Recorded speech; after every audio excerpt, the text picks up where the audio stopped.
Mic तुटस्तवर भाषण करणारी माणसं आहेत.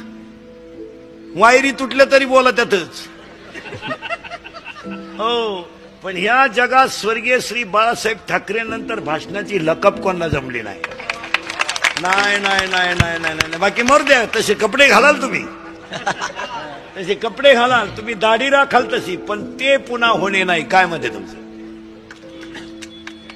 नाही नाही नाही. उगाच कोणी उठायचं आणि माय काहीच्या काही बरळायचं, त्याला काय किंमत आहे? सचिवानं लिहून द्यायचं आणि यांनी बोलायचं, त्याला काय किंमत? तुम्ही तुमच्या त्या माणसांच्याकडे, तुम्हाला आता आमच्यापेक्षा तुम्ही जाणकार आहेत.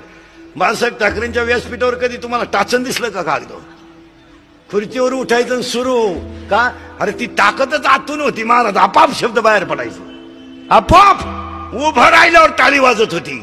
तर बोला गप्प बसेपर्यंत टाळी चालत होती. का? त्या वक्तृत्वात ताकद होती.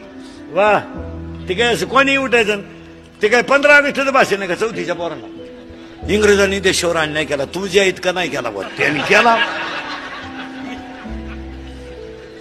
हे काय भाषण आहेत?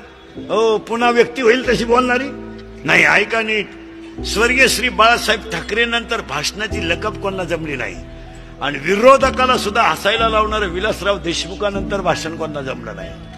वा वा वा वा. महाराज सत्ताधारी असो नाही तर विरोधक असो, खळखळा असला पाहिजे. त्या भाषणाची लकप होती.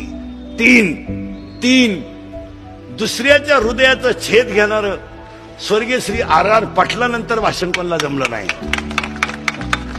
नाही नाही. आणि हृदयाला घाम फोडणार स्वर्गीय गोपीनाथ मुंडे नंतर भाषण कोणाला जमलं नाही. आणि आज सगळ्यांचं जिरवणार पवार साहेबांनंतर कोणाला जमलं.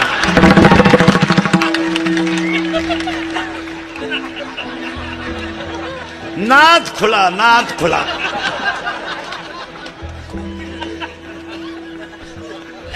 काय तुम्हाला एक वाक्य सांगू महाराज, जे आपले लोक अभ्यास करीत नाही महाराज.